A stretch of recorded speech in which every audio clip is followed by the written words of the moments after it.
Hello, this is Nitin Dahad with The Times. I'm talking today to James Scanlon, who is a part of the Sustainable Automation team at Analog Devices. James, hello, how are you? Very good, thank you, and thank you for having me. Oh, thank you. And we're going to talk about industrial automation, which is your sweet subject, I guess. It's changing fast. Industrial automation is changing fast. What's driving the acceleration? There's lots going on, isn't there? Yeah, it's amazing how fast industrial automation is changing. We're seeing advances in sensors, actuators, edge, and AI, and each of these things is accelerating each other. They're pushing each other forward. What's really happening is we're seeing a move from rigid fixed machines to much more adaptable intelligent systems. So machines can now interpret the real world and respond in real time. And this is a big change from fixed repetitive tasks. We're also seeing that industries are facing supply chain crisis, volatility, labour shortages, smaller batch sizes, and the need for more flexible manufacturing. So factories need to respond quickly to change. What we're really seeing is machines becoming a lot more responsive. They're more context aware. They're able to adapt to change more quickly. So they're able to change with which the factory floor needs. So robotics are a big part of this change. Robots are evolving from being fixed function machines to much more flexible systems with distributed intelligence that can interact with their environment and do a much wider range of tasks. Well, you know, that segues really well into the second question, which is about physical intelligence. We're hearing a lot about that. And, you mentioned part of that earlier with that answer, but what does that actually mean in terms of physical intelligence today? And we see some of that here anyway.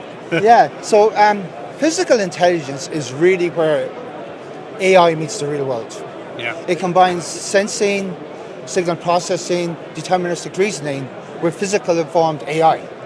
So Analog Devices' vision is to deliver physical intelligent technology that enables products and solutions to sense, interpret, and respond to the real world.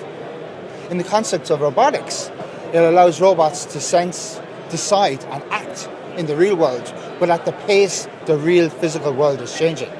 So robots were traditionally pre-programmed, did the same thing the same way over and over again. So what we're seeing now is sensor fusion.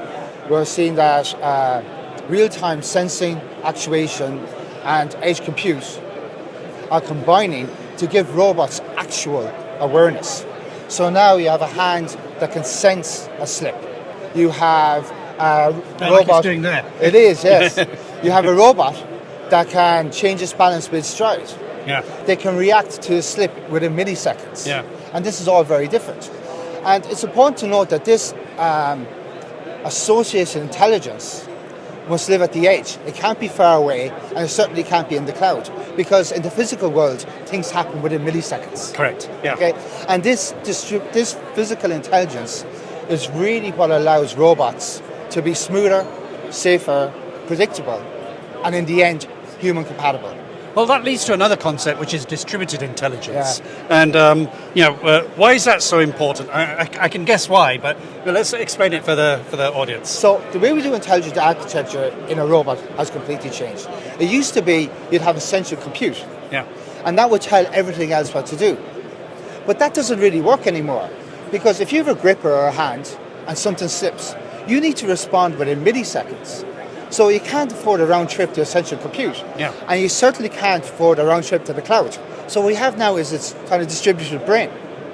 So you have like the main compute for long horizon decisions, you have edge compute for localized control, and then you have micro edge nodes within joints and fingers that respond to tactile force and motion data. Got it. So it's much the same way the human nervous system works. Reflexes are done locally, where long-term decisions are distributed to the brain. It's really this kind of thing that makes robots much more human-like. Well, that's a really perfect segue into the last question, which is, humanoid robots are getting a lot of attention. Where do they actually make sense in industry? And that's your sweet spot.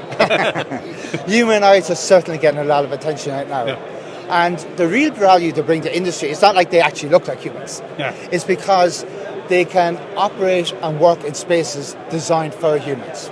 Many factories, warehouses, maintenance environments are designed and built around humans movement, flows, workflows, and tools.